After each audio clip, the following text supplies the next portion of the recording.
Sige, this class is now being recorded. Sige, may I know sinong nakakuha exam last time? Nakakuha madala, no? I wasn't able to check yet your exam papers. Daw po pending check ano. So the moment I check your papers, I will put already the grades.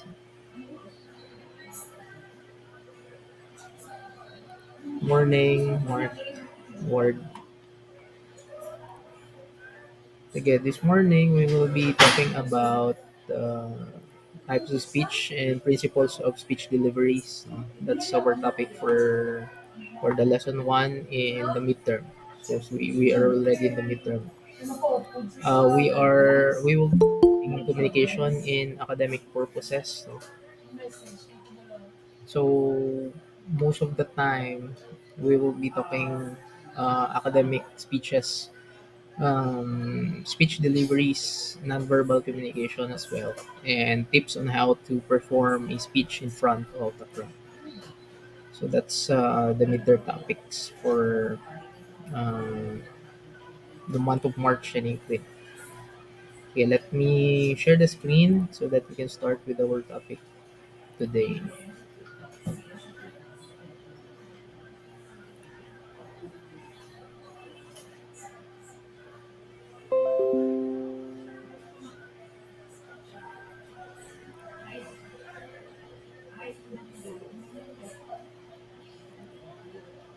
Okay, I hope you can see the screen already. Okay, types of speeches. And when we talk about types of speeches, we will classify this into three categories, namely the purpose, delivery, and occasion. So, whenever you're using different types of speech, according to the purpose, we have different kinds of speeches as well. The moment when you use types of speech, when you are talking about delivery, still we have different types of speeches also. And then when you decided to use that in a certain occasion or venue or time, no, you have also different types of speeches that you need to understand. Okay, so let's start with the purpose. Purpose is four types. No, when we talk about purpose, your only purpose in your speech is number one to inform, number two is to instruct, number three is to entertain, and number four is to persuade. So talking about information, types of speech in information, we will classify that into informative speech. No, this speech serves to provide interesting, useful information to your audience. So usually, ang type of informative speech, the goal of this is only to give information to the audience or crowd. That's the only purpose of informative speech. Example, a teacher is telling the students about what is an earthquake, or the teacher, like me, is telling you what are the different types of speeches. So what I'm doing is informative talking or informative speech. Not only that, the teacher can do that, but also the students as well. The moment when you are tasked to give a report to the class, may reportings kami, automatically that falls on the informative speech, no? Because you're going to research anything about your topic, then present that into the class. No? So the moment kung nag-present ka mo as a group or individually in the class, no, that falls on informative speech as well. And take note when you do an informative speech, make sure to add sources or credible sources so that your informations are credible and valid. Uh, Another example is doing a travel log about Tower of London, describing informations or giving informations to the Tower of London, for example, or a vlog about informative speech in different places, for example. Or a computer programmer speaking about new software, talking about the specs, the qualities, no, for example. The second one is what we call demonstrative, or to give an instruction. So basically, when we talk about demonstrative speech, um, the thing that the speaker is doing is to give step-by-step process. No, so this is somehow similar to informative speech. However, the difference between informative and demonstrative is that you have to demonstrate the proper order or steps in doing this and that. No? So it also teaches you something, proper organizations. And the main difference, of course, is that you are teaching in the demonstration or demonstrative speech. Example for this is to how to start your vlog or blog.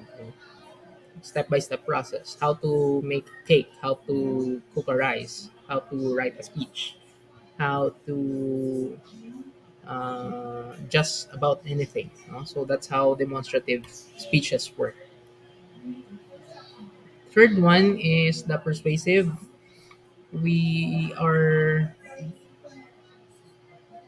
doing persuasive when we wanted to convince someone, or to change some ways, some beliefs, some teachings into the people.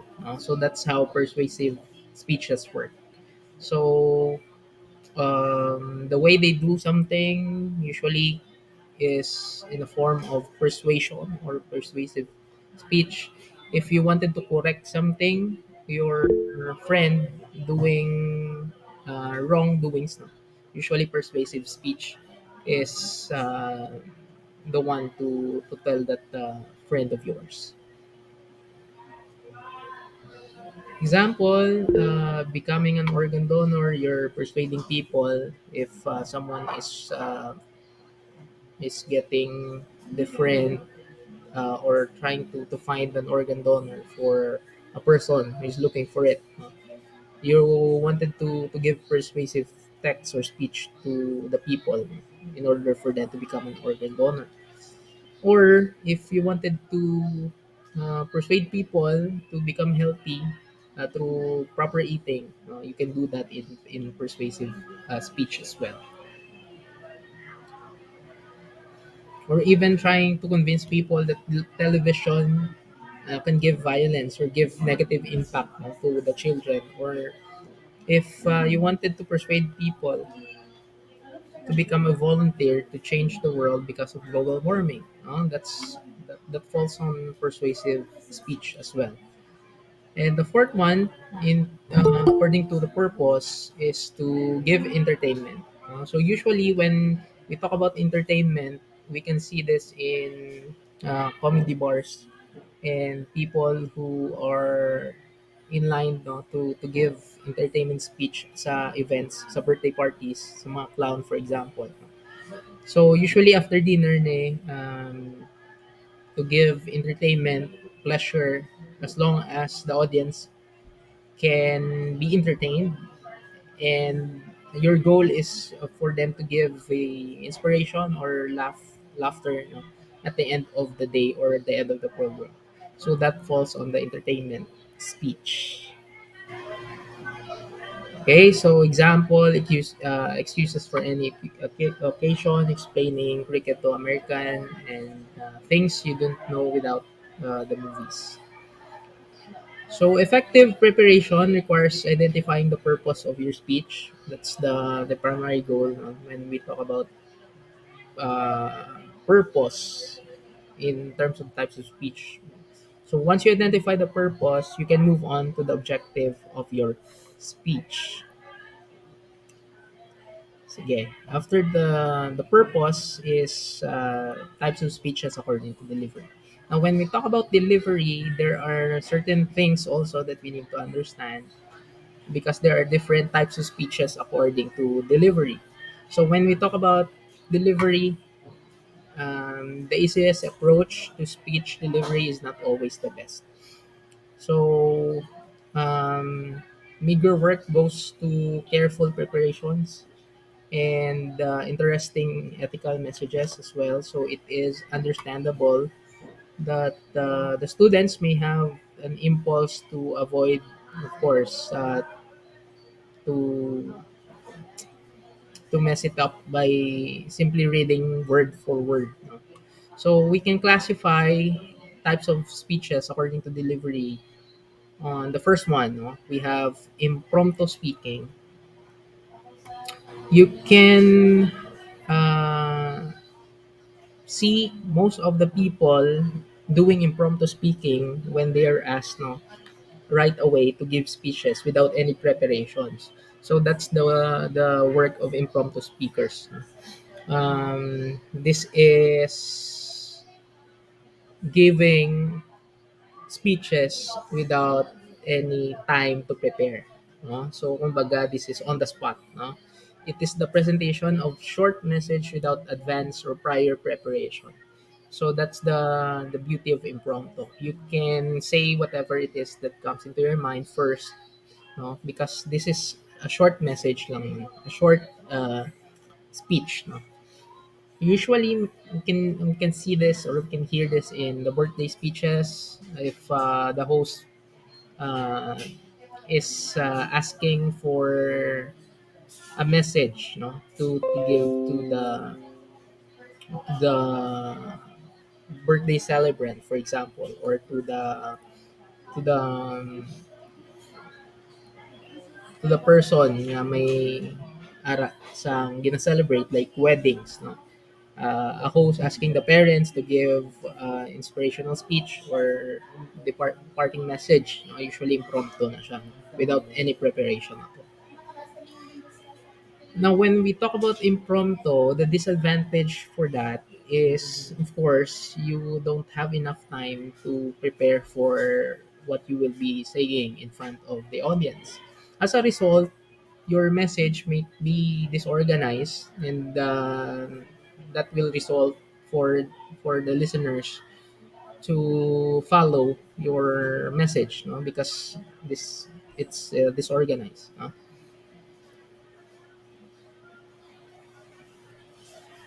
Impromptu speeches are generally most successful when they are brief and focused on a single point, since this is on the spot. No? The moment when impromptu speakers are very lengthy already or taking too much time, no? Most of the time, ang message nila are not clear already because, of course, wala sila nag-prepare to give that speech. The second one is what we call extemporaneous speaking. Ang extemporaneous, ang difference nila sa impromptu is that extempo has a time to prepare, no, or plan or rehearse speech, unlike sa impromptu. No? So usually ginagamit ang extemporaneous speaking uh, sa mga events or contest, no, wherein they will be given 10 minutes to prepare for their answers, for example, or a day before, um, to give their answers. So amo na isang extemporaneous speaking, unlike sa impromptu on the spot siya, no? So by using notes rather than full manuscript, may mga key words nga allowed ang isa ka extemporaneous speakers like index card to bring on the stage, so that they can establish and maintain eye contact. Um,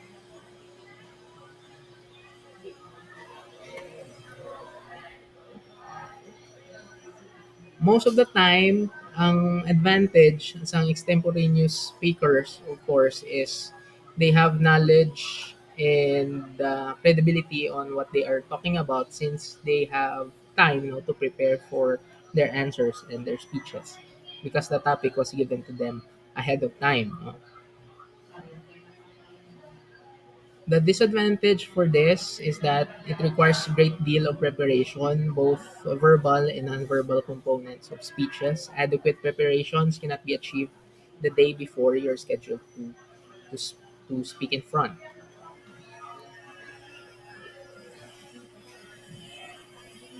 And then the fourth one, speaking from manuscript. The third one, sorry. The third one is speaking from the manuscript. Now, the difference naman sa speakers using manuscript and extempo. Ang extempo is using only small index card, no, using keywords. Unlike sa manuscript, they're bringing their exact copy of the speech that they have, no. So manuscript speaking is a word for word iteration of written message. In manuscript speech, the speaker maintains his or her attention on the printed page except when using visual aids.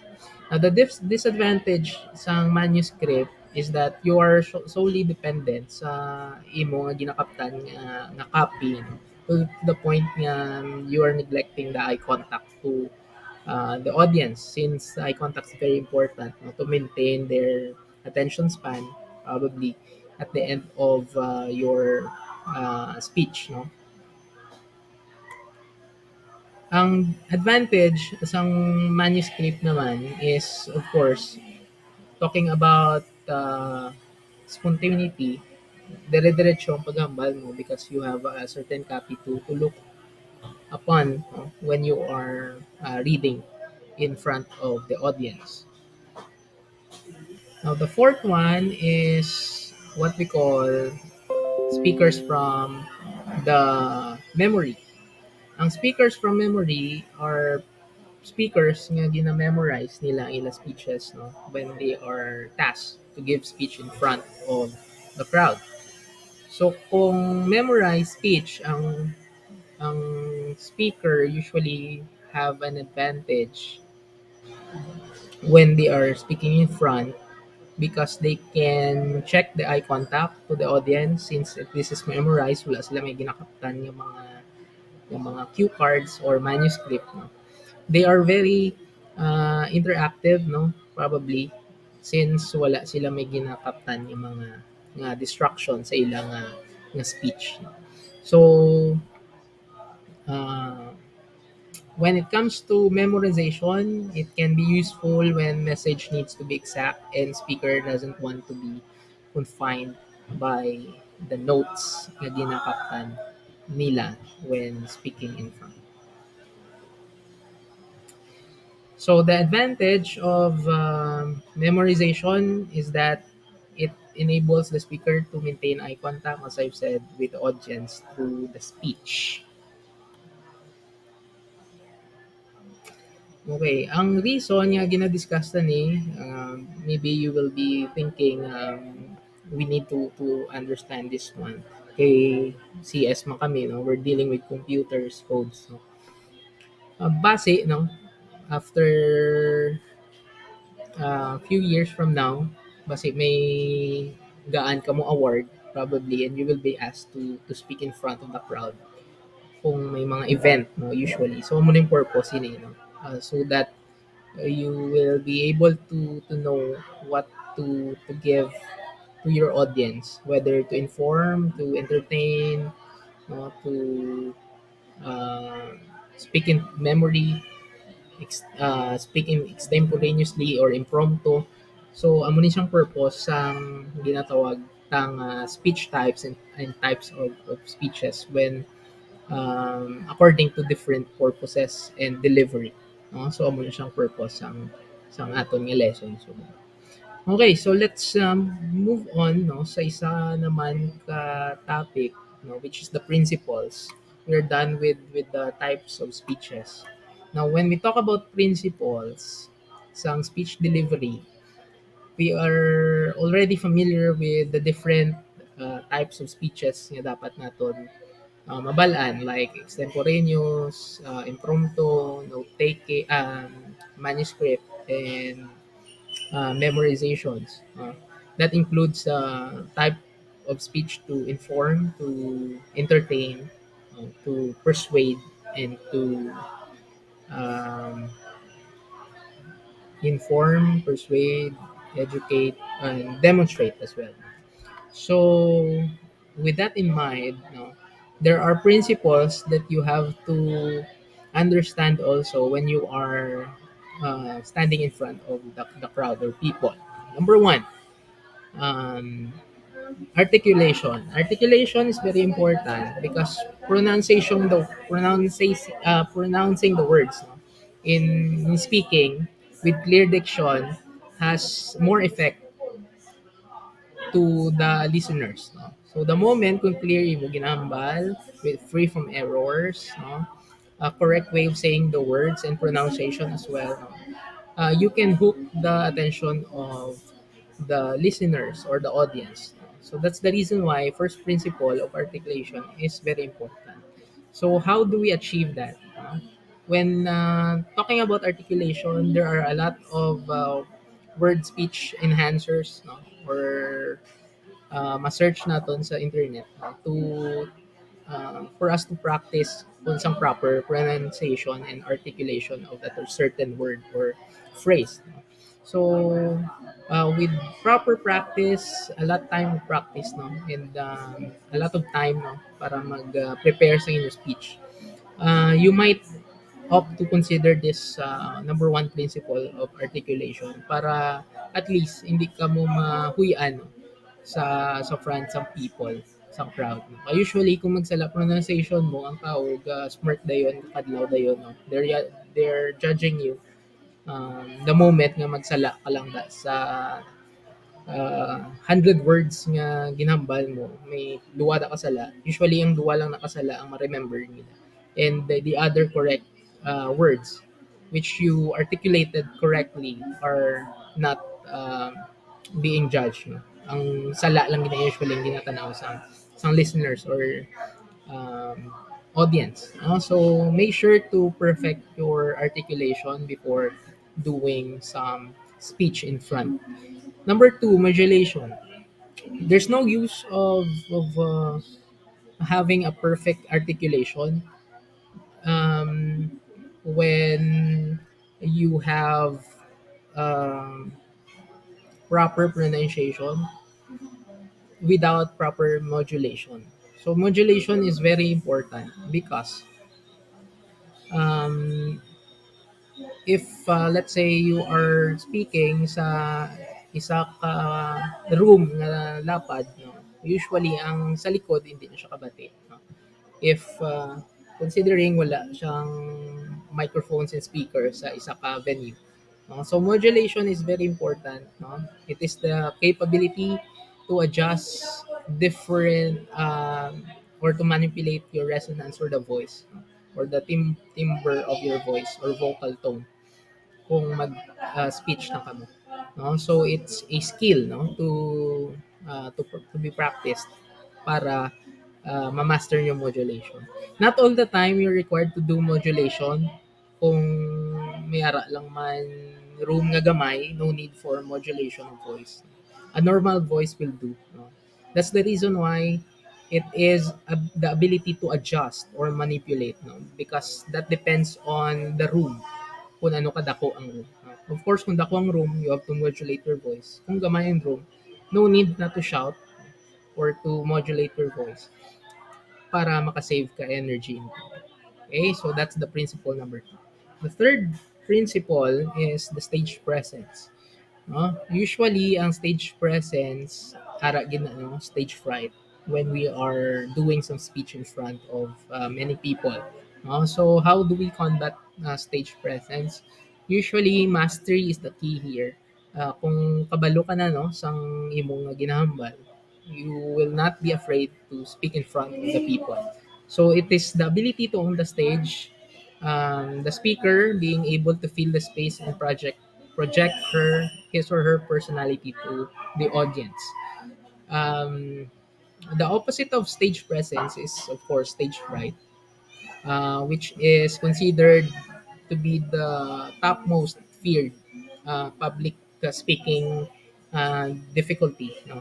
Making the people in front to be making feel shaky, nervous the moment na magkapyot na sila microphone sa tunga. Okay, so remember, stage presence is very important, no? To deliver proper speech in front. And then lastly, no, we will be talking about facial expression, gestures, and movements. So ang last principle or the fourth principle is very important also to hook the attention sa mga listeners or speakers or audiences, no? When you are having a speech in front of them. Number one, facial expression. It builds connection to your audience. Number two, it shows sincerity and credibility to the message, as if you are very knowledgeable of the things that you are saying in front of the people. So it conveys the feeling of the speaker as well when you do facial expression. It will not be very boring, no, when you are delivering the message. Number two is gesture. So it helps you emphasize a point, express emotions as well, and release tension. Usually in gestures, it can help you fight stage fright and give you stage presence. No? So you can roam around, um, you can engage with your audience and release tension. And then we also have movements. No, it adds drama to your speech, can convince also the audience, and showing also credibility and sincerity to the message. It also gives you the autonomy to own the stage, because the moment when you are roaming around the stage, as if you are owning the stage, or you are the center of the stage. And then build a rapport to the audience, establishing a connection to the listener or audience by, of course, doing eye contact, gestures, provide activities if or icebreaker, so that it can break the ice, no, or break the barrier between you and the audience. So that's how you deliver speech effectively. Okay, so that ends our lesson.